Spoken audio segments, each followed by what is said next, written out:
Last week's victory was a shot in the arm for Greg Seitz. Only 3 rounds remain, and he has closed to within 8 points of David Holland. But tonight's race at Monza will be one that's hard to predict. Should either driver keep within arm's length of the other, it will become a game of chess out on the track. Who will be able to call checkmate come the checkered flag? We'll find out soon as we get ready to watch round 8 of the PRL Formula 3 series, and you'll see it all live here on the Global Sim Racing channel and the iRacing Esports Network. Hi, I'm Joe Peak, and with me in the booth is Nick Schmeg. Behind the scenes is our director, Sean Crackers Ambrose, and he's using cameras provided by Dougie Beard.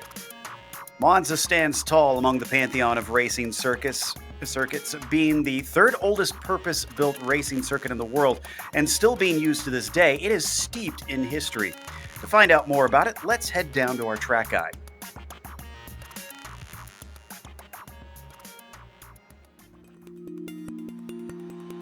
Welcome to Monza.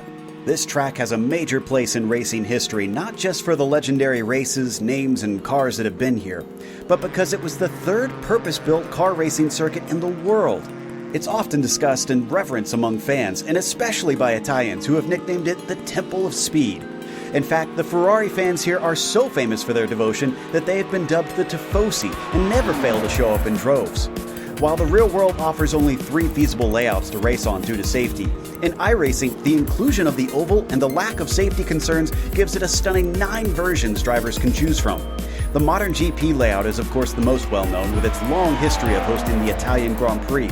But the oval and combined circuits allow those who thirst for more speed to satiate that craving with its insanely high banking. Indeed, incredible velocities are a staple of just about every version you can race here. Draft battles are not uncommon, no matter which car you're racing. But the inclusion of the chicanes makes using an outbraking maneuver a much more tricky way of overtaking. The circuit is notorious for drivers getting tangled up with each other while running side by side in these slow and cumbersome corners. In fact, one of the greatest dangers for drivers is the first few laps when the field is still clumped together and attempting to navigate them 2 and 3 wide. While there are other modern circuits with high-speed straights, the fact that Monza sits inside the Royal Park just north of Milan and is still tightly lined with trees heightens the sense of speed here. All in all, Monza is unmatched in its history, thrills, and great racing. Its significance in motorsports history and culture is sure to be unchallenged for years.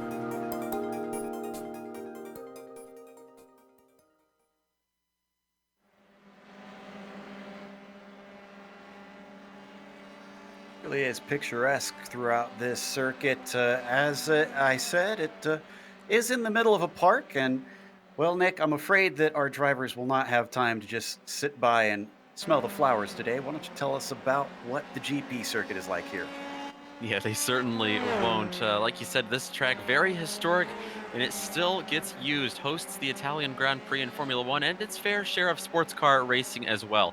Got 11 turns on deck tonight, 3.6 miles. It's about just under 6 kilometers of racetrack. Now, we've seen the slipstream the last couple of weeks, 2 weeks ago at Spa, and even last week at Phillip Island on the straightaways. It was a game changer for racing with this car. Tonight, they'll be playing the same game at the track with the longest straightaway, which is Monza.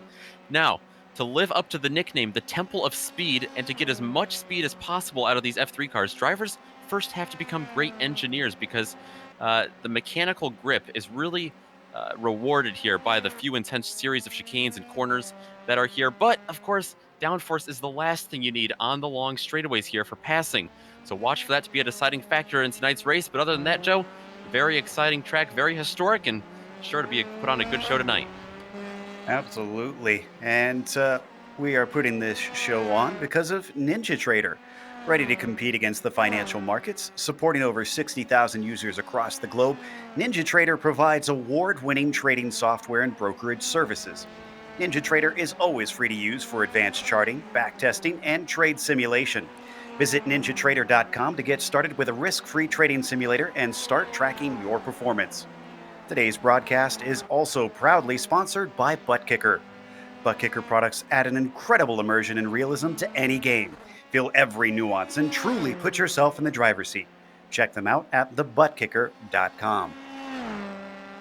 Now, let's take a look at the championship and how that currently sits in the drivers, because I already mentioned 8 points between David Holland and Greg Seitz. Everyone from there on down, now they aren't mathematically out of this, but it's going to take both those top two drivers having horrible final few races for them to catch up. Hermer, Serrois, and McDonald rounding out those top five, and at least in a little bit of a fight amongst each other, even if they can't look at the crown or are unlikely to be able to take it. The team's championship still underway as well, Nick. Why don't we glance at that?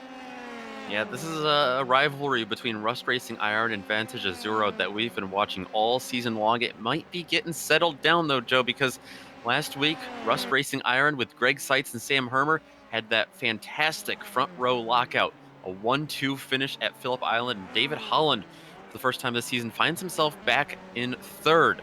And so that has put a 46-point gap between the two teams. That's the largest gap we've seen yet this season. Lavoie Motorsport actually creeping up on them. They might be able to jump Vantage Azuro there for second. That'll be exciting to watch. It certainly seems to be a point of pride with some of the drivers. Now, today's race is round 8 out of 10, so 3 rounds left, including today. And it's a 45-minute race, as they do all season long. You talked about the open setups, Nick, and that will be critical out there, although I suspect a lot of people will be trimming those wings out. They do have that stop and go penalty at 11 incidents, which are easy to pick up through the chicanes, and a disqualification even at 20 incidents. And the bonus points, we talked about it last week, very important in this championship with how small the margins are now between Holland and Seitz. Those bonus points there at the bottom could wind up being the deciding factor. You're once again watching this on the iRacing Esports Network. Make sure and subscribe to the channel. And if you've been watching this and wanting to drive and race against these drivers yourself, you can by just logging on to iRacing.com, starting a subscription if you don't already have one, and you can hop in the fray. This Precision Racing League does accept new drivers, I believe, each season. So you can even apply here and get involved in this private league that we broadcast. Now, right now in qualifying, David Holland is leading the way, and by a significant margin for a track with as few corners as we have. Oh, and I take that back because Sam Hermer knocked it down from 3/10 to less than a tenth. Yeah, I've been watching on track, Joe. It looks like there might be some team strategy going on, like we mentioned. Definitely a talking point of pride for a lot of these drivers, and it looks like they're working together here on the straightaways. You see David A. Bear. He's a little bit further down the order. Yeah, he's coming to complete his lap. Seitz just went a little faster, but stays in third place at 47.4. Comes down. So A. Bear then jumps up to, well, I didn't quite catch it. Looks like he was 18th and he just got bumped to 19th. Owen McLaughlin putting his first time in at a 47 flat, but he must have had an off track because it looks like that one didn't count. David McDonald's right now sitting in fourth place. He's about a half a second behind David Holland. Still trying to make up a little time. And I think he's going to be having some help because I see Mitchell Green and David Holland actually just ahead of him on the track right now. And this is Mark Ponick that we see on screen.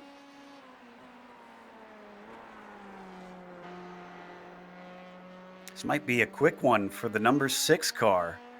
See if he can jump off the second row onto the front row. Ponick across the line doesn't go quicker. Donald goes around Green, so it looks like that was a tandem. Mitchell trying to help him out. This is David Holland trying to extend that 1/10 of a second gap as he crosses the line. That's going to be a slow one for him. McDonald's does go faster, but unfortunately, he is not able to get out of fourth. This could end up being a big race for David McDonald. He's only 6 points back from Serrois in the championship hunt, and Serrois further down the order. He's back in 9th right now, and he actually just got bumped to 10th. Thing that I think is going to be critical isn't so much the qualifying here, if I'm honest, Nick. It's if you can stay with the leaders, because I feel like we're probably going to get some draft trains going through this race with just the nature of this course. Yeah, I wouldn't be surprised if we saw that. And even if you're someone like Greg Seitz or David McDonald sitting 3rd or 4th right now, you're certainly not out of this because you could be in first just by the end of lap number 1 with those draft trains. Matt Quinn, who's currently in 13th, has a quickest lap of 44.130. And he's got about a tenth to make up to get past Legault into 12th position. Let's see if he can find anything here. Yes, he does. A 43.9, so a couple tenths. And that will get him into 12th, so a nice leap up. 5 minutes left to go. That could still easily shuffle around. Ponick coming out of Parabolica now. This is one of those critical corners, getting the launch onto the main straight to carry that speed. His first lap was his fastest. Can he finally make a better one? Yes, he can. A 44.6, but he stays in 17th. The gap's looking a little big that far back in the pack.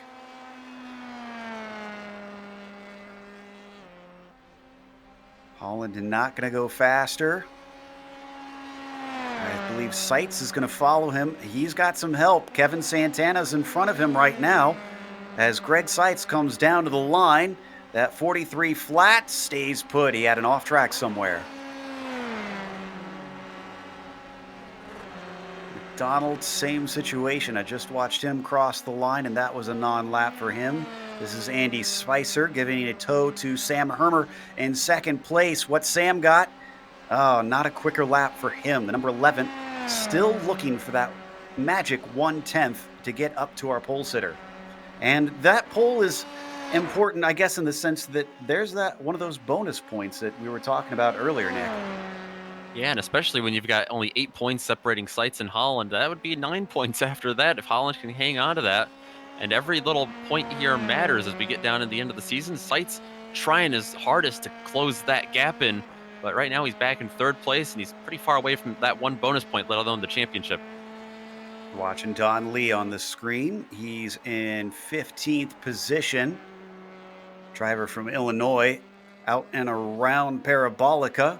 Can go pretty wide on that exit, as you can see, and then he cuts back to try and shorten it. Looks like that's not going to be an improvement. Cuero not doing too bad, but that was a non-lap for him. He's sitting in 5th place. And then we've got Holland once again. He's only put 2 timed laps in, but he's made those count. Let's see what he's got here. 42.9 is going to be about a tenth off of his quickest. Greg Seitz right behind him. See if he can jump up at least to that front row. And he's not able to. Just like Holland, he's about a tenth slower. Meanwhile, McDonald's also looking for that front row and not finding it quite yet. Conditions here today are actually pretty decent, as it's about 81 degrees Fahrenheit on the track's surface. So shouldn't be too much of an issue. Drivers trying to get heat in the tires as well. Also not slipping around on track with incredible temperatures rising. Not a quicker one for Verity, unfortunately. Still missing a couple drivers with lap times. Blackwood, Gunderson, and Gore have all not put times in. And curiously, I do not see them out on track. So actually looking at the time, they are done. They will be starting from the back because we are less than a minute 40.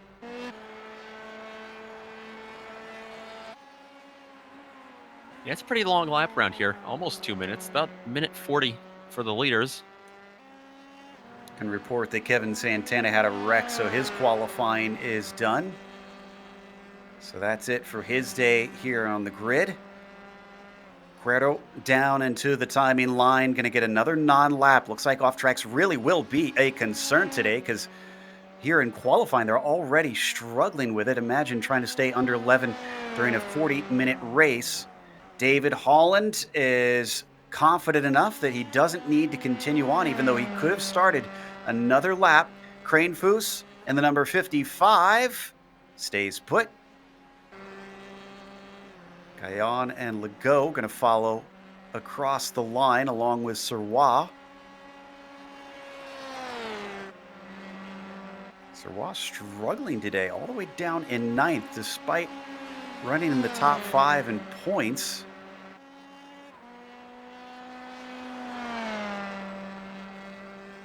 This is Mitchell Green down into the line. And I see Sam Hermer coming after him. The This is the one we want to watch. Can he deny David Holland the pole? He'll get one more lap around, and that's going to have to be the important one. He's towing Stephen Verity right now. So I'm not sure if he's actually going to get a good lap because he might be playing the team game. Hebert, who's in 20th, gets the checkered flag first, but he does not improve. Up next, it's going to be Matt Quinn in 12th, trying to crack into that top 10.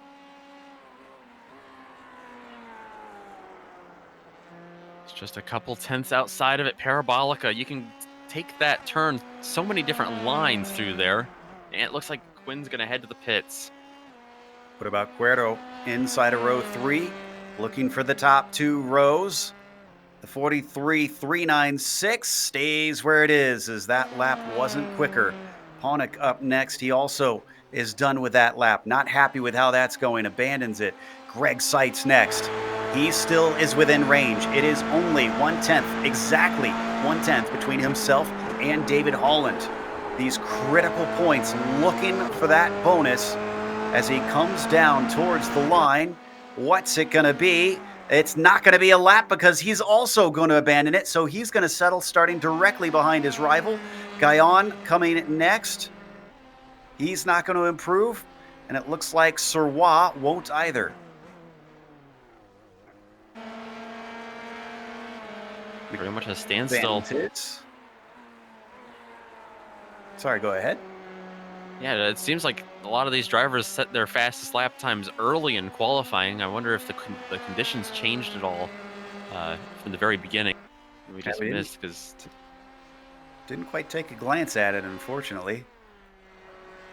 And I think that is everybody. Verity crossing the line. He's going to be our last one. So let's go through our starting order for today. David Holland on the pole with Sam Hermer starting next to him. Greg Seitz, can he get the toe down into turn 1 and maybe go from 3rd to 1st? David McDonald will be starting P4. Mauricio Cuero in 5th position will be followed by Mitchell Green on the outside of row 3. Rod Clenard, P7 for him, and Raymond Day in 8th. Then you got David Serrois starting 9th, and Stephen Verity rounds out your top 10. Daniel Cranefoos coming out of Ohio. He's going to be starting in 11th. Matt Quinn and Kevin Santana.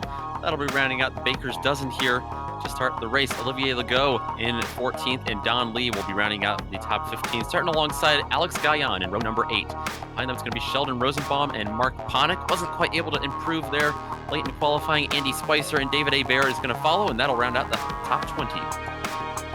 Daniel Barnett and Owen McLaughlin were the last 2 to put times in. And we mentioned earlier, Prue, Gunderson, Gore, Blackwood all did not put in qualifying times. And Prue will actually will not start this race, as it looks like the Canadian is not currently in the session as they now start to line themselves up on the grid. Nick, I am a little bit nervous here because that run down to Rettifilio, we see it in F1 even. It can cause all kinds of chaos. Oh yeah, we see it. We see it in every series, especially here on the sim. We see it. Retophilia is. There's always going to be at least one driver, no matter what car, no matter how many cars you got.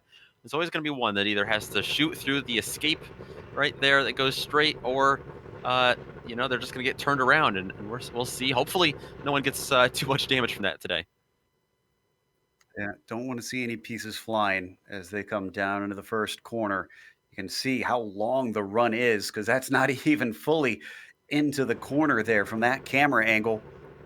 Just waiting on about half a dozen drivers to make their way to the grid. How much wing do they dare take out of the car to try and find speed? And then can they use it once they get out there, especially through those very slow chicanes that dot this circuit? Our leaders, our front row, are out there. We're waiting on Seitz now in that 3rd position. You can see still empty. Otherwise, it's just Sebastian Prue, David Hebert, Tyler Gore. Looks like Gore and Hebert are out. Seitz finds his way to the grid. I think that should just about be everybody. Indeed. So, lights are up. Engines start to rev. Green flag is out off the line. Holland was not too great. Hermer was decent. Seitz looked horrible. And now David McDonald up to his right side as they get to the braking zone here. Hermer takes a little bit of a peek after getting to some of that slipstream. Oh, but he gets tipped, and so does Seitz. Both of them are off course. That's going to cause a big pileup behind. A number of cars making contact. It's a miserable start. We'll have to go back to that in a bit, but one of our championship contenders finds himself with a nightmare scenario. And that's a huge gap now that David Holland's going to have. That's actually Mitchell Ian Green from 6th place. He's made his way up to 2nd place with that. Raymond Day, David Holland's teammate, back in 3rd, and Rod Clenard. Wow. What an incredible change. It looks like there's more trouble going on, too. You're right. Looks like, yeah, Andy Spicer and Alex Gaillon involved in that one. Gaillon gets going. Spicer does not, sadly. And more trouble.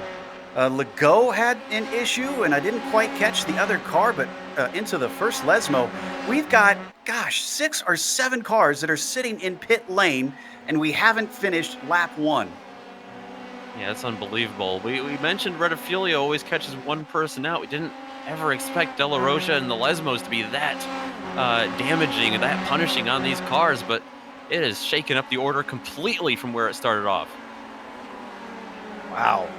Well, there's no spare car in this series, so those drivers are just going to have to get repairs and see what kind of points they can collect after that, because there certainly are some up for grabs even that far down the order. And David Holland, as he comes to the line, the first lap leading by 2.2 seconds. We worried about draft trains, but Holland is basically free and clear with Green a distant second, followed by Day, Clenard, and Verity. Yeah, you mentioned that they're going to have to keep in touch with the leader. Well, the leader was able to scoot away from that all. Mitchell Ian Green, Raymond Day, Rod Clenard, they are very far back, over 2 seconds. Could be a battle for best of the rest then. In fact, 3rd place going to be up for grabs because Day is being challenged by Clenard, but Clenard's going to back out of it. We hop on board now. Oh, and a little bit wide. He's going to take advantage of a mistake. Raymond Day hands it over on a silver platter. Move Clenard into the podium position. I will say this, Joe. We talked about the team's championships, and we said Vantage Azuro would need a miracle to come back. Well, they've got 3 of their 4 the drivers of the top 4 right now in Holland, Day, and Clenard. This might be the miracle that they need. It is a mirror image of last week. David A. Bear with some issues in the first Lesmo, and I'm not exactly sure what happened with it, but he just kind of spun it off track, so don't really need a replay. It looks like his day might be done. So where is Greg Seitz in all this? He's in the pit lane, still getting repairs. Let's take a look at the replay on that start to see if we could break it down. I know he got hit from behind. David McDonald, I think, is the one that hit him. I think he just was a little too ambitious on the brakes coming into Rettifilio. There's the start. Seitz in the 74. You're going to see him on the right side. Oh, you're right. And he hit his teammate, Hermer. Yeah, McDonald hit Hermer, and Hermer shot left into the line, the racing line of Greg Seitz. He was just an innocent bystander during that whole thing. You're going to watch Spicer's incident into De La Rocha. Matt Quinn was also one of those involved in the first lap incident. He was hit from behind trying to check up from all of that. This is Spicer down into De La Rocha that we've got on screen. Oh, 3 wide into De La Rocha. I mean, that's all you need to say. You cannot understand why there was an accident. Yeah, I don't think that's ever going to work, especially with these cars that have a tendency to understeer a little bit in a corner like that. So we come back live. Not much has changed up at the top. Clenard still holds on to 3rd. In fact, he's dropping Day already with clear pace over him. Verity is still back in P5. Sawad's not looking too bad, up in 6th now. We ride on board with Verity in P5 as they come into Ascari once again. Stephen Verity, I think, was one of those drivers. A lot of drivers had to take to the access road to avoid that wreck, or they had to jump over those big speed bump-like curbs here, and that really slowed him down. I think Stephen Verity was one of them, so he's got the pace. He's just got to fight his way back through this field. Yeah, that is a double whammy if there ever was one, because if they went over the curbs, that could easily damage the underside of the car, cost you a lot of speed. And then, well, we all know that the first lap slowdown penalties for cutting the course, those are just, those are a pain. Let's put it that way. Yeah, it's the worst time in a race to have a slowdown penalty. It's right when everyone's bunched together. Meanwhile, speaking of being bunched together, coming back into Rettifilio, looks like Verity getting awful close today, but not able to do anything with it. As they come through Curva Grande, you do get a bit of a tow up through here on the braking into De La Roja, but I don't see the number 4 making an attempt at this point. He fell well far back. Yeah, not quite there. He's able to close in a little bit there through De La Roja. Just an Lesmo's update. here pretty tricky in this car. Yeah, go ahead, Joe. I was going to say, of the drivers involved in that opening incident, McDonald and Quinn actually did manage to get the cars repaired and back out relatively quickly, but they're running last on the field currently. Sorry about that. Yeah, it looks like Sam Hermer and Greg Seitz are still in the pits. Cranefus, Legault, Spicer, and Hebert also there with them. Santana has already DNF'd. He's called it a day, and Barnett has as well. So 2 official DNFs and what looks like about 5 more that we expect pretty soon. Coming down towards the Parabolica, Raymond Day leading ahead of Stephen Verity. They've also still got Clenard up there, but he's been keeping them at a decent gap, making sure that nobody's able to do anything. We're only 5 minutes into this race. This is almost unreal compared to what we've seen in previous races in this series. Yeah, even the tracks that we would think about that we've already been to that cause so much chaos in the first lap, like Spa, they really haven't too much. Everyone's kept it very clean. Must just be late in the season, everyone going for those championship points. They see an opportunity to make up positions. It looks like it caught some of them out and hurt a lot of them. Certainly did. This is one of our best battles still right now. We do have a little bit of one between Blackwood and Guyon, but that is well back in 14th place. Wonder how many of those drivers back there have gained quite a bit themselves from all the attrition in this event already. So we watch these 2 continue on through the Lesmos now. I don't think Mitchell Ian Green is safe right now in second place. He definitely has a gap, but not nearly as much of a gap as David Holland does. I think Clenard and Day might be able to catch him later on in this race. Yeah, just an update for you on the gap between first and second. 3.1 already, and they are on lap 5. So Holland is just scampering away with things. They come out of Ascari one more time. Still separated by just enough that nobody's able to use that slipstream to try and go on the attack. Definitely very opposite what we expected. Yeah, they might just have those cars trimmed out a little bit too equally with all of one another. Could be. And it looks like Matt Quinn has come in another time for a pit stop. I'm not sure what this one is for. Ooh, this is looking good now for that battle between Verity and Day. He's a lot closer, and he's reeling him in. Coming down to about 0.2 of a second, but it's not a long enough straightaway if he can get the exit off of Rettifilio. Could he do something? Car struggling for grip. It's almost there, but again, just not sure that this is going to do it. You got to think, too, these were cars that started 6th, 7th, 8th, and 10th. In terms of designing a setup, I would have opted for a little bit more downforce if I was expecting to race in the mid-pack, because you've got the draft back there to rely on. You've got a bunch of cars around you. These drivers were not expecting to be racing up for a podium. Yeah, and currently already into the top 5. It's going to be a decent day for them, to say the least. So it would be horrible if they couldn't get a spot, but we all know racing drivers that they want those positions regardless. It's hard to settle and give up the ghost. They come down with Ascari yet again. So far, though, this has been pretty smooth driving from all of them, considering the good positions they've inherited, it doesn't seem like anybody's really let the pressure get to them too badly, except for, I believe it was Verity. It was either Verity or Day who slipped off in De La Roja that we saw on lap 2. Now Verity's just got to realize that he's got pretty much the rest of this race. He's got 34 minutes to make this position. Of course, he wants a few more than that, but you got to think realistically here. These are drivers that started 8th and 10th right now, and he's got some time. He definitely doesn't want to mess up and throw a good finish away. Speaking of throwing things away, as we take a glance at our leader, Greg Seitz has brought the car back out. He's not throwing any points away that are on the table. Matt Quinn has DNF'd since he came into the pits, so that's going to be a position that he'll gain. McDonald is out there multiple laps ahead of him, unfortunately. So we now take a glance at Seitz. Let's see how the car looks here. Did they get it pretty well repaired? Oh, it looks decent. Yeah, it looks fresh off the truck. And he's only, what, 3 laps down, it looks like? I believe so. That last lap of 43.8, so that is comparable.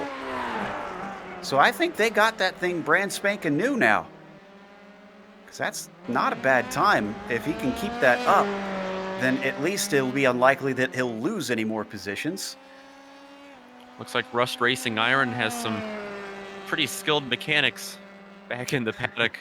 Sam Hermer's got some good ones too. He's got a nice looking car as well further back, but battle for P2 shaping up now. Mitchell Ian Green trying to defend Rod Clenard. Absolutely. Oh, and just as we go to that, David Blackwood seems to have had a race-ending incident himself. I think he took a tow to pit lane. Just taking a glance at it. Yeah, he unfortunately had an incident in De La Roja, but he keeps on, or he takes it back into pit lane to get repairs. Meanwhile, down the front stretch, as we ride on board with Green, Rod Clenard staying right in that tow, and he's gaining well. He's thinking second place here. He's going to have a shot at it. Nope, he lifts just as Green goes defensive down into the first corner, but he is very shallow into that turn. This could slow him up. Clenard looking strong off that first chicane. Now up into Curva Grande. This could be the first sign that we've seen of that slipstream actually allowing a pass along this portion. Once again defensive. Mitchell Ian Green making him go the long way around, and Clenard thinks twice about it. Hard over the curbs. Oh, a little bit loose there on acceleration for Rod Clenard. He is driving the wheels off that 027, trying to chase the 27 car. I am surprised at how aggressive they're being on some of the curbs, especially with this car being a bit notorious for not only not liking curbs, but getting damage from them. Here he goes again. Again, Mitchell Ian Green going to go a little bit defensive through Ascari, and he's going to get it this time. There goes Clenard. Just too much top-end speed, and unfortunately, Green not able to do anything. He saw the writing on the wall. He let him through, maybe trying to keep Raymond Day from getting too close if they were to battle side by side. Day's still relatively up behind him. It's only 0.6 to that gearbox.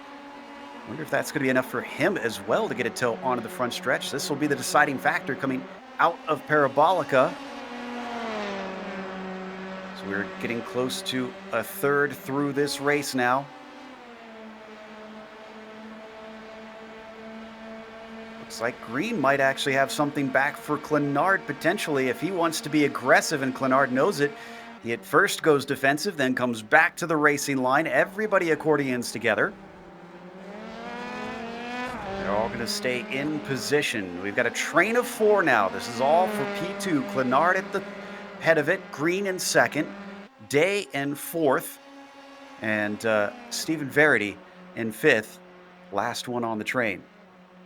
Yeah, as we've been watching Rod Clenard close in on Ian Green and then get around Mitchell Ian Green, Stephen Verity has been continuing to close on Raymond Day for fourth place. He had a couple of chances on the last lap, but right on board with the number 4 once again. Looks like he might be primed for an overtake here in the next couple of laps.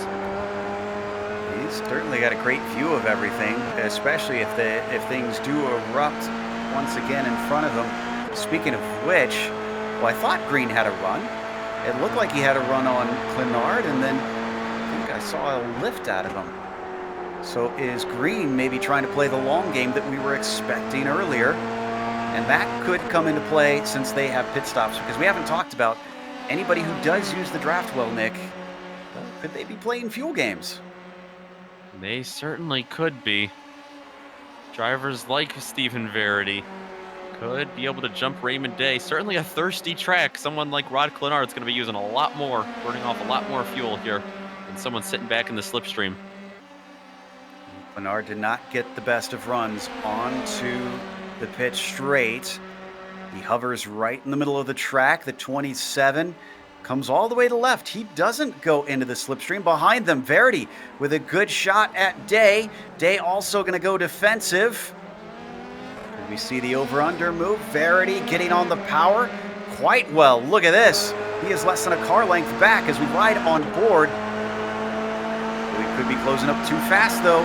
He's right behind him, De La Rosa, but he actually gets the outside of this corner, which will be the inside into the second chicane. Outbrakes him, and Verity takes it. Great job by Steven to finally get that spot. Now he might be able to close in on Mitchell Ian Green, but that side-by-side opened up a big gap in between them. A gap that it closed, though, is David Serrois back in 6th place. He cut that down by about 7 or 8 tenths of a second. And Serrois has nobody to worry about behind. It's Mark Ponick in 7th, who is nearly 11 seconds back. So Serrois' main goal here is just catch those cars in front of him.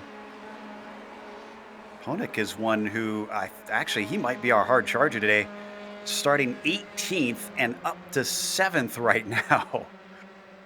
Yeah, that is certainly a big gain that Mark's been able to put together. Certainly helped with the start as well, but nonetheless, he's had a great run. Hey, you take what you can get. As you see Serrois on screen, still chasing. Not sure we're going to get anything here with this front stretch battle, so we've jumped back now to P10. Tyler Gore and Don Lee. Gore was one of those that started in the very back, didn't qualify, and I'd say that actually did work out for him because he's another one that gained a lot of positions, but now he's got to hold back Lee, who did qualify. He's gone from 15th to 11th, and he wants a top 10. Right on board with Gore now. Lee is gaining and fast. Looks to the inside. Gore doesn't protect. Lets him through. He's a little bit easier on the brakes. And then slots back into line. So Don Lee now up 5 positions. We'll have to keep an eye on Tyler Gore to see if he's able to get that spot back. Like you said, I don't normally support that strategy. He's just starting in the back. Unless you really have to, but you got to give a tip of the cap to Tyler Gore, being able to make all those spots up. Glide viewers may have noticed that Greg Seitz just set the fastest lap of the race. That is a definite sign that that car is in pristine condition. Yeah, that backup car and all those backup parts, the wing and the spoiler, it looks pretty good out there. It's just too bad I don't think he's going to be able to gain any spots unless someone has an incident. He's 2 laps back from Cuero, who seems to be in the pits again. I'm showing Cuero is behind him on the timing and scoring now. I think, and he's been in there a while, about 5 minutes, yeah, 6 minutes actually. Be. So he had a big incident somewhere. So we look at 4th place once again. Day trying to get it back from Verity down into the first corner. That doesn't work out as Serrois cheers them on and says, "Keep on battling, boys. I'm gaining time hand over fist." You can even see him from this gearbox cam on the back of Verity, just behind Raymond Day's car every once in a while there. He gained a lot down into that braking zone. Serrois is looking strong.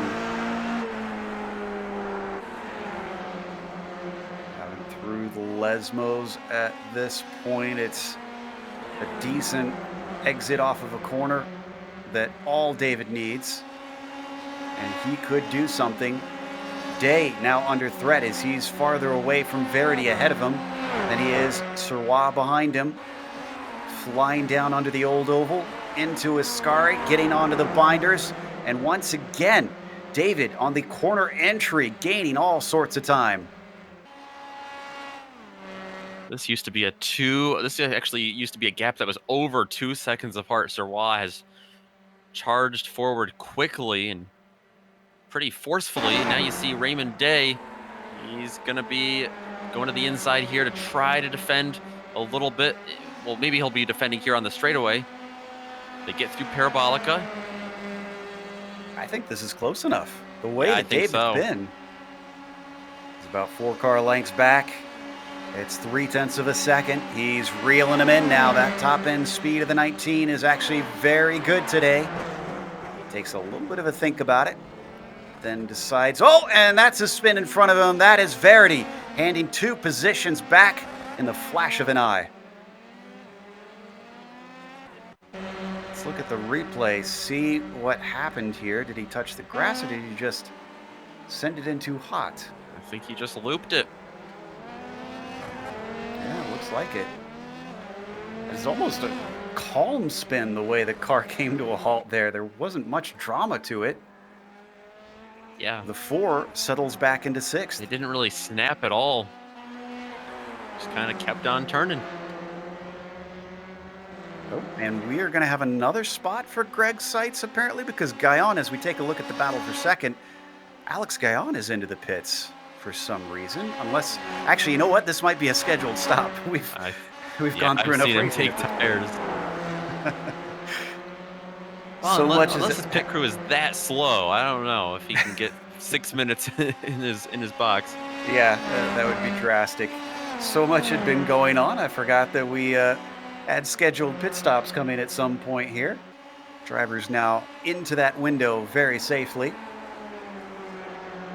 No, and Serrois has gotten by Raymond Day as well. Wow. Trying to see where exactly this took place. This was just now, actually. This was out of Ascari. So are they going to swap back around? No, Day has gone we're to the still pits. on second. That's Green on the inside, Clenard on the outside. Green deep on the brakes. He gets it through the corner cleanly. That's always the tricky part about trying to outbrake someone through there, and that's going to put Mitchell Green now up to P2 after starting this race in 6th. It's not over. Here we go again. Raymond Day is pitted when we weren't looking, but Clenard, nope, he's not confident on it. He stays behind. Mitchell Ian Green was the one that found himself in 2nd place after that first turn 1 wreck. And now he's finding himself having to defend that spot. Clenard's caught him once again. As they come down into Ascari, Clenard just needs to set him up. He's not got anything here. He needs to focus on that corner exit through the first apex. A little bit of a slide from Clenard there. Still, he handles it well, keeps the gap back to him. You gotta think too, if one of these drivers is able to stretch their fuel a little bit more, it's gonna be Rod Clenard. There's no way Mitchell Ian Green has been able to save fuel at the front of this train all day. But it was Clenard in front of him for a while, remember? So I wonder if it's Green who saved the fuel, and it looks like, yeah, small pit window potentially here, because our leader is in, Green is in, Serrois joins them, Verity keeps going. Well, Verity's another one of those drivers that he did stay in the slipstream quite a bit. Didn't know it was that much. Hopefully it's enough to get him around another 5.5 kilometers. Holland is out and running past the cones and picking up speed once again. My other question on that, though, is when we covered the GTE race earlier this week, well, Even even a multi-time champion miscalculated his fuel in the form of Karl Modov. So Verity, hopefully he calculated this right. Clenard, wow, 27 seconds stop. Is this a penalty? Either a penalty or he had to repair damage. We've seen that happen before. It doesn't look like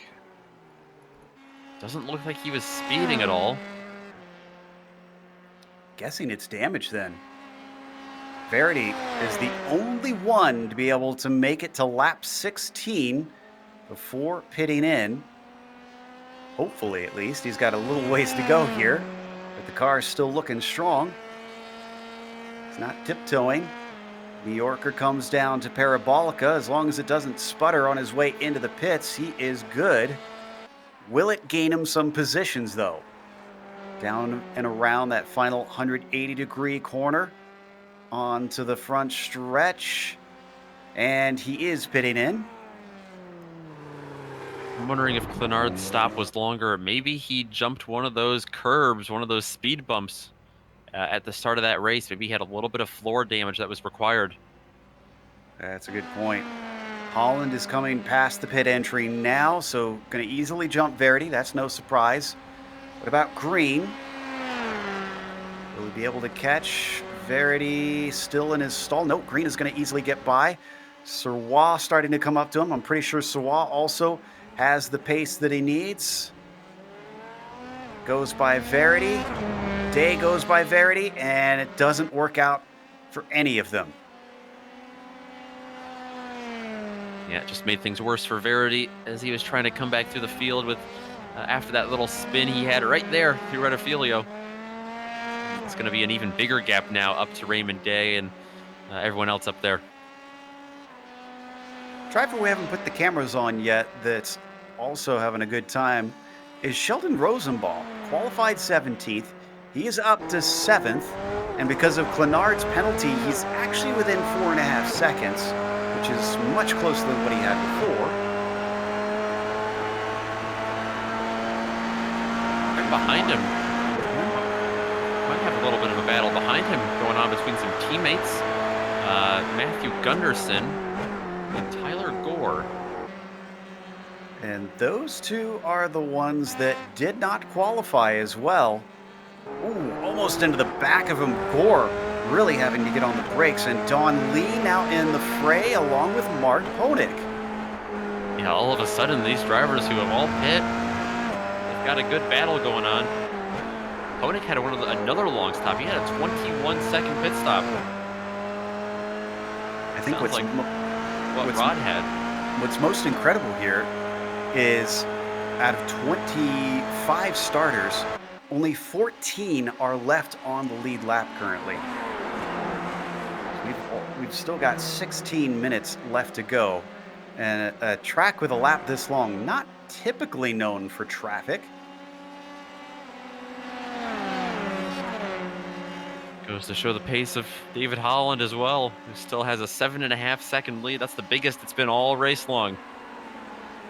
Into Parabolica. Gunderson's going to need a really good exit here because Gore is right there.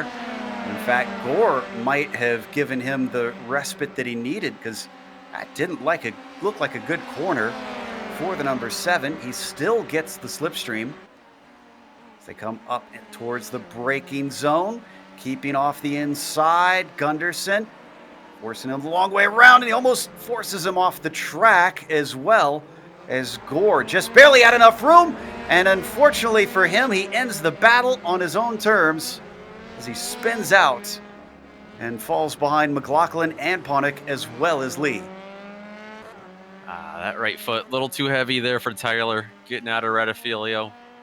Back onto the gas, down towards Curva Grande. There you see him getting going again. So looking at the two that passed him, Don Lee still on the back of Gunderson, who is now at the head of this train. Through the Lesmos, braking for the second tighter one, launching it off the corner, and then Probably one of the more unassuming straights, fairly long down here towards Ascari. Don Lee's not able to capitalize, though. He's about 7/10 of a second back and just not getting the toe he wants.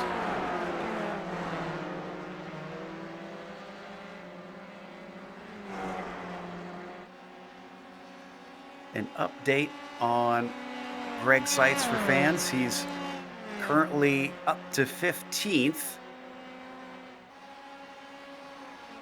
He actually just got around Mitchell Ian Green.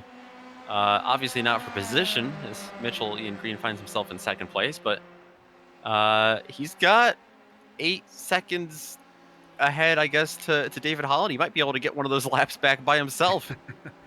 That'll be nothing but pride, though. There's no bonus points for being, I guess it would make him 1 lap down, essentially.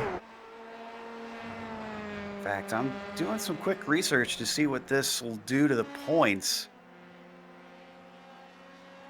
I'm very curious to know how much this is going to hurt. Tyler Gore has come into the pits another time, and him spinning off the track should not really merit that. I don't think he cut the course, so really a black flag shouldn't be a factor here. He might have taken, might have not taken enough fuel. He might, although this is a long too long stop, for that, it seems. Yeah. Oh, Oh, Rosenbaum's in no. trouble. I spoke too soon. Sheldon Rosenbaum hands a lot of spots away when he gets stuck. Yeah, you can, Oh, boy. almost backing into traffic there. This is a lone incident. Matthew Gunderson had a Code Brown moment there.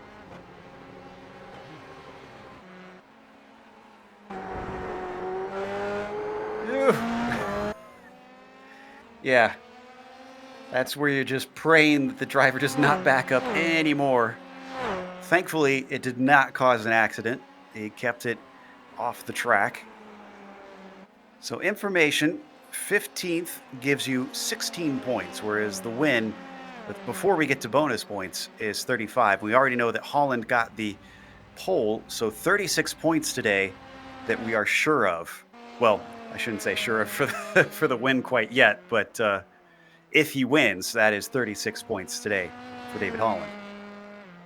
Yeah, that's not great. Those 8 points are suddenly going to become a lot bigger. If Greg Seitz does keep that fastest lap, though, I think that's a bonus point as well. I'm pretty certain. Yes, it is. It is another bonus point for that one. So could nullify that pole position. Maybe that's why he is pushing so hard out there. Now they do get a drop round as well. And Seitz' drop round right now is 29 points in round 2. That's a good point. Keep that. So this would probably be his drop week. The only time they cannot count that drop week is in the final round, just so that we don't have any crazy games to do with math there, and drivers are forced to try and show up for the finale. It looks like Holland's drop week was actually last week at Phillip Island by finishing 3rd. That's incredible. I think. Oh, Gunderson lost a place straight up. I thought maybe he had a slowdown penalty, but no. It was Don Lee just using the slipstream to great effect and left him in the dust. Looks like we've got a replay for it. This was down into Ascari. Don Lee's been on a charge. This was a battle, actually, between hard chargers. Don Lee up from 15th place, Gunderson up from 23rd. And like you said, this was a pass for 7th place. Just got him around the outside. Yeah, credit where credit is due for the number 71. Now, granted, it's another 16 and a half seconds up to Rod Clenard. I think this might be the end of the road for Lee unless anybody ahead of him wrecks out. Still, he should be proud of that one. Had a little bit of an overtake between McLaughlin and Rosenbaum. Sheldon getting one of his spots back after his incident. That one might not be done. Looks like Curva Grande is going to offer McLaughlin another opportunity. He's riding in the tire tracks. If we could get the cameras on the 113. There we go. On screen down into De La Roja. And it looks like he's not willing to try it there. He certainly could have if he wanted to. We're on board with the orange machine of McLaughlin. Wow, that was a pretty good corner for Rosenbaum, though. Yeah, he's already pulling away by a little bit here.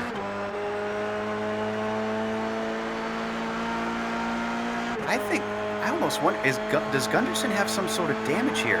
Not only is he losing ground to lead very fast, Mark Honig is suddenly right behind him. I think he's down on straight line speed. I think Gunderson's got something wrong in the car. He definitely could.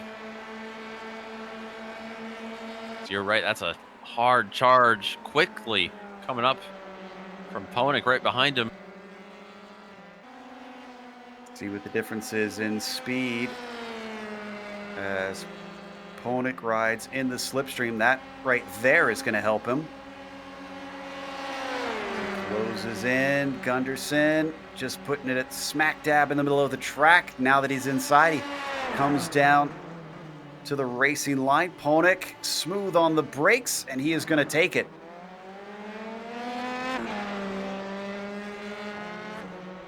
Honig now up to P8. Gunderson 2 spots and effectively 2 laps.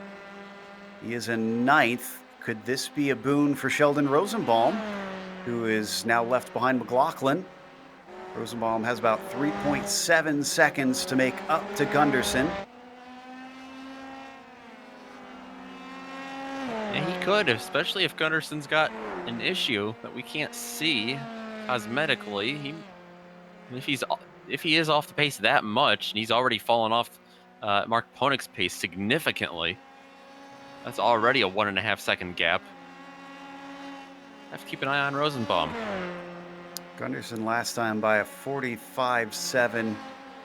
Rosenbaum a 45.2, which was preceded by a 44.9, his fastest lap of the race. So Rosenbaum actually looking pretty good here. As this has been going on, we don't need to go to it right now because I think Serrois still has a ways to go, but he has been creeping forward on Mitchell Green. He has indeed. I've been noticing that on the timing and scoring out of the corner of my eye. Another fastest lap for Greg Seitz. Compare that, let's see, 43.130, his quickest. Wow, that is half a second faster than David Holland's. And Greg has not been around people. This is not slipstreaming that he's using to do this. Yeah, this is just impressive. Pure pace, you're right. Is this what it takes to make a champion? Just incredible. He's only got to do it, though, for 6 more minutes, and then he can hit the showers today. He's really hustling that car. Look at the tail just wag as he came out of the Lesmos. Not sure that, of course, granted, he's not on the podium, but I doubt Greg is going to be in for an interview today. It's going to be a day to lick your wounds after the checkered falls. And Owen McLaughlin has come to the pits after coming to a halt on track. We had a big accident out of the first Lesmo. Yeah, this is not a pretty one. Clips the gravel a little bit and then right into the barriers. Very reminiscent of, I think it was Lewis Hamilton back in 2009 or 2010. Threw away a podium around the corner just like that. They really do carry a lot of speed around there, and then it snapped so fast away from him. And your day is done. Seitz will now be up to 14th with that. There's another point. That's why you keep going. Do not give up. Let's go back to that battle for second. Serrois still gaining. 44.2 last time. Green with a 44.4. Down to 5 minutes left on the clock. It's going to take a lot from Serwa to close this and get the job done to get around him. Yeah, even at 2/10 a lap, that will get him to the slipstream, but maybe only by the final lap, and he'll have to take a big lunge somewhere to try and get by. Yeah, I think he needs a mistake out of Mitchell Ian Green, even if it's not a full-on spin or something. He needs just a little bit of a hiccup out of the pace at the 27. By the way, Nick, we do have a leader in this race. We haven't do. really talked about him. His name's David Holland. It's 11 seconds back to the next car. I don't, honestly, I even as big as that gap is, well, I was going to say I don't think he's pushing, but then he proves me wrong and slides it out of Rettifilio on his way around there. I would have expected that he'd have an even bigger gap than that to Mitchell Ian Green. He's got a nice Sunday drive through an Italian village. Absolutely. No need to push it. This will be his 6th win of the season, too. Whew. So that'll prevent them from having a tie at this point. That was the best that Seitz could have hoped for, since he was on 2 wins to the 5 that Holland has. Gunderson going to lose another one because here comes Rosenbaum. We were wondering if Gunderson was going to lose this spot, and I got to admit, he held on to it for longer than I thought, and he's still holding on to it, but I don't think that's going to last long. Through Rettifilio, Rosenbaum going to close in even more through Curva Grande. This might be an attempt down into Della Roja. Oh, and here he goes. Gunderson going to give him the inside. As long as Rosenbaum is smooth on the brakes. They're about even on the brakes. Oh, but he's hard over that curb. He manages to keep the car together. Sheldon Rosenbaum, a little bit of a rough move, but he makes it stick, and that'll give him 9th. I was able to look at their speeds on the braking down into Rettifilio. 4 miles an hour faster for Sheldon Rosenbaum. So Gunderson is dragging something there, and it's just making him a sitting duck. Now, McDonald at 28 seconds behind will probably end the woes of Matthew Gunderson, and he'll stay within the top 10.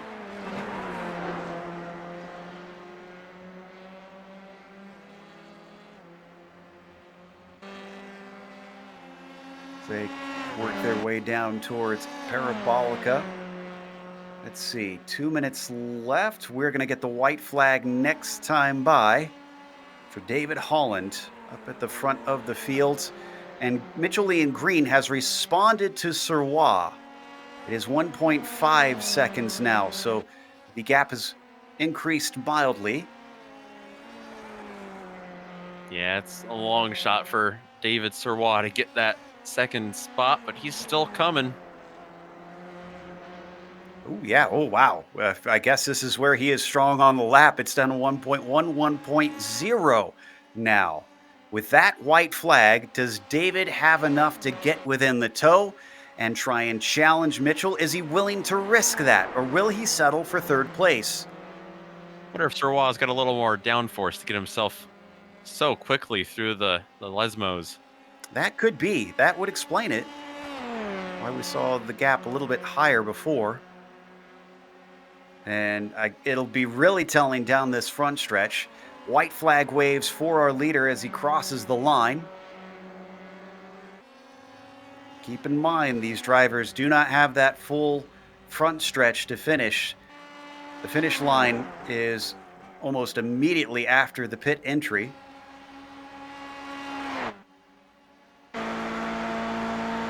Gap's not gaining here. He's not losing either too much. Maybe a couple hundredths, if anything. So this is possibly where he needs to be strong as we watch him chuck the car through Rettifilio. Stays at 1.8 still. No, it jumps up to 1.3 now.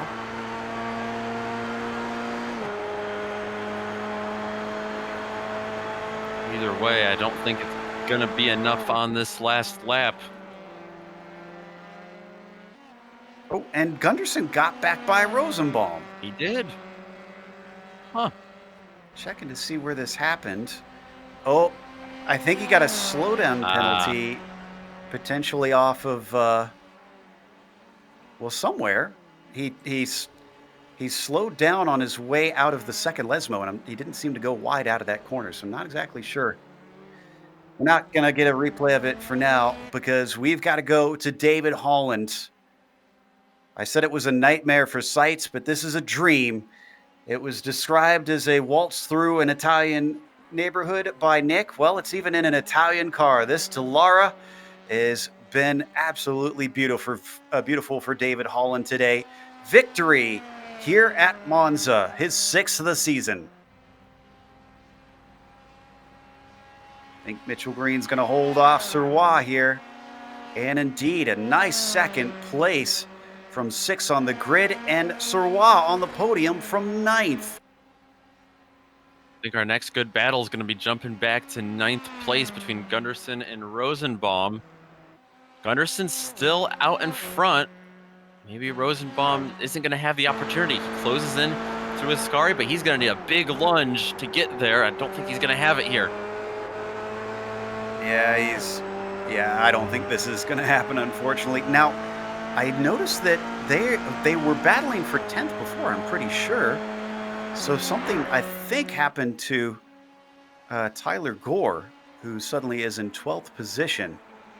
Meanwhile, around Parabolica, Matthew Gunderson, he's going to come home in 8th with Rosenbaum in 9th behind them, both of them. Not sure that they'll be happy, despite that being positions higher up than they started. That's going to be the last of our drivers on the lead lap, so it'll take us to a break here on the Global Sim Racing channel. We'll come back with the unofficial results as well as driver interviews. Stick around because on screen you'll see all the upcoming races here on GSRC.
Welcome back to Monza. We just saw round 8 in the PRL F3 series, and David Holland took another victory.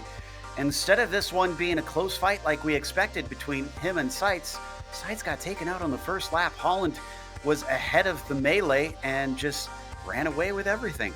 So a win for him, while Mitchell Green, grateful to make it through that and coming home in second place, was followed by David Serrois, who was very close at the end, taking that second place away from Mitchell. David Serrois finished in third in the end, with Raymond Day coming home P4. Stephen Verity from 10th to 5th for him, followed by Rod Clenard, who took 6th. And you've got Don Lee, 15th to 7th, and Mark Ponick, 18th to 8th. Matthew Gunderson, who decided not to qualify, was probably grateful for that decision, because even though he started 23rd, he finished in 9th. And Sheldon Rosenbaum, who maybe could have had a slightly better finish, but made some mistakes along the way, still got a top 10. Behind them, only 2 more cars on the lead lap. It's David McDonald, who fell back after that very first turn 1 wreck on lap 1. And Alex Gaillan, actually, had a quiet race, but he will finish 12th place after starting in 16th. Behind them, everyone else either a DNF or some of them, like Greg Seitz, who stayed out on track the whole time. But man, a lot of drivers who trended in the wrong direction back in the pack, Joe. Really was. Driver who didn't go in the wrong direction was David Holland, who joins us now. David, congratulations on the victory. It was described as a peaceful walk through an Italian neighborhood. Did it feel like that in the car? Yeah, hey guys, it absolutely did. Just out there for a, nice leisurely Sunday drive with a cold drink in the hand. Yeah, we'll take it. Now, at what point did you realize that there was drama at that first lap? Did you get through the corner and then look back, or did you see it happening and unfolding in your mirrors as it went down? A little bit of both. I realized cars were moving in directions they weren't supposed to be moving in the rear view, but obviously I wasn't really sure exactly what went down. But then, teammates started coming on the radio, telling me what happened. Certainly hate to see it. I don't really like winning like that. It's not the most fun. The first thing I hope for is a good battle, good fight. But if I can't get that, I'll take the win and some good points. Got some good points for the team as well. Also, a little bit of karma for the Rust boys because they had some notes to say about us wrecking each other last week. So I guess that's karma at its finest right there. So we'll take it. The racing gods are just, it seems. So that is victory number 6, and this does extend your gap. But we thought that it was going to be safer than this coming into last week, as it narrowed down to 8 points after the problems that you had at Phillip Island. So I take it from your experience. I would assume that from here on, you kind of don't take anything for granted. Absolutely, every point counts. I know that Greg can lay down a fast lap at any time, and those fast lap points counts. The qualifying points count. So we're definitely pulling out all the stops everywhere that we can. I wanted to push it this race to try and get the fast lap, but I knew with him pitting, he was going to be on a lighter fuel load with fresher tires. Plus, me pushing it, risking throwing the car away, wasn't going to be worth it. But I do, I got the qualifying point and the clean driving point, so picked up a few extra ones. We'll take it. Yep, and you're exactly right that he was pushing back there. That was David Holland, our winner here today. And up next, I believe that Mitchell Ian Green is ready to talk to Nick Schmeg. He is indeed. I've caught up with the driver who finished second, best finish of the season, second podium for you, Mitchell. Uh, Take us back to lap number 1, where you were able to get a bunch of those spots. Yeah, I was extremely fortunate to have qualified really well thanks to my teammate who gave me a really great draft. And I was extremely excited to qualify on the inside because in the official races this week, it's been kind of a mess. Unless you're on the inside, you can kind of dart over the curb there and get out of the way pretty quickly. So I was just super lucky there. And even though you were able to scoot away from all the drama and chaos at the beginning of the race, you still had some good battles. You and Rod were going at it for a while. You and David Sirwa was chasing you there at the end. How was that racing for a second place here late in the race at Monza? Yeah, I mean, I honestly didn't feel like I had a lot of pace this week, so I had to kind of use a little bit of racecraft. I let Rod go and didn't fight him because I knew that Raymond Day was right behind me, so I let him go and then just used Rod's draft to kind of, build a gap behind me. And then fortunately, I was able to get in front of Rod before the pit stop. And David, if he had another lap, I'm pretty positive he would have got me, so. Well, you were able to hang on, and sometimes that 45-minute timer just plays perfectly in your favor, just like the wreck at the start with all that chaos. And we go to Laguna Seca next week, where there might be some more chaos in your favor. How are you feeling about that place? Yeah, it's a great track. I really like it. The corkscrews, super fun, especially in open wheel cars. Hoping the weather isn't too hot, because then when it gets hot, I tend to slide around a lot. But yeah, I'm looking forward. Awesome. Hopefully, we get another opportunity to have you in the booth by the end of the season. Great having you here. Good change of place from having the normal top runners, top podium finishers up here. So good to have you. Before we let you go, anyone you want to give a shout out to? Yeah, I would like to thank the guys that run the PRL League. They've done a great job this year. Like to thank our sponsors, Ninja Trader, Butt Kicker, you guys at GSRC, of course, my team, who's amazing throughout this entire season, and of course my family who tunes in all the time and cheers me on. It really gives me strength to. Awesome. Good to have you. Good to have them watching as well. And that's Mitchell Ian Green finishing second place today, Joe. Glad his family got to watch this one. I'm sure that'll be a great moment for them. Meanwhile, we've got David Serrois, third place finisher, who did not get through that opening scrap completely clean. David, I had a chance to go back and look closer. I didn't notice before that you had a little bit of contact. What did that do to the car? Were you feeling that at all? Well, I didn't feel anything exiting first corner. I think it's Santana. He hit me in the back, but I did a few zigzag after that to check if everything was okay, and everything went fine. And in the pit, I had no repair, so I was very happy. The car was solid. Yeah, I can imagine that's a huge relief. Then suddenly you started to see that top group start to fight amongst each other. Did that put a big grin on your face when you saw the drivers up towards the podium slowing themselves up for you? Yeah, sure. I was hoping for them. I was hoping them to fight to let me join them. The car was very fast tonight, but I was fighting with a big oversteer. So especially in the Ascarias, so it was not easy. But I was very happy people fighting and slowing them down. Yeah, we talked a lot about the car setup before the race, but then with the wreck, it kind of took any of that discussion away. Did you take everything out of the wings here, or did you leave anything in it? So, what was your method to setting the car up for what is dubbed the Temple of Speed? Well, I didn't lower the wing completely. I had a setup very fast in the straight, but I was very slow in the turns, and I was afraid people behind me to hit me in the turns because I was slow. So I choose a compromise between them, between the two. Interesting. Well, we'll have to keep note of that for next season if we come back here. Again, congratulations on a podium. Is there anybody you'd like to thank for this one? Yeah, sure. Thank you to La Voix Motorsport, Nitro 360, and Karting Offer. Stuff. That was David Serrois, the Canadian, taking home a podium today. And that's going to take us to the end of our broadcast with a couple thank yous before we completely let you go. Want to start with Ninja Trader, which you can find at ninjatrader.com to see what they can do for you. As well, for all you sim racers out there, don't forget about Butt Kicker. They can be found at thebuttkicker.com if you want to see what sort of products they have for your sim rig. Also, a thanks to iRacing for putting us on IESN, and thanks to the companies that provide the software and the hardware for our broadcasts that are listed here on your screen. Additional thanks go to June Lalonde, who provides our wonderful music. See the screen for how to get a hold of more of her great work. And thanks to the team today, Nick, Sean, and Dougie. If you'd like to find out more about GSRC, including upcoming races, you can find it at globalsimracingchannel.com. You can check out our social media with our Twitter being at GSR Channel, Facebook, Global Sim Racing Channel, and Instagram, GSRC_Graham. The next race, as we mentioned, it's back across the pond over to California. Laguna Seca will be Thursday, May 14th at 9 p.m. Eastern. But we have upcoming races for other series listed on the screen, so check those out and mark them down on your calendar. Until next time, race clean, race hard, and we'll see you on the track.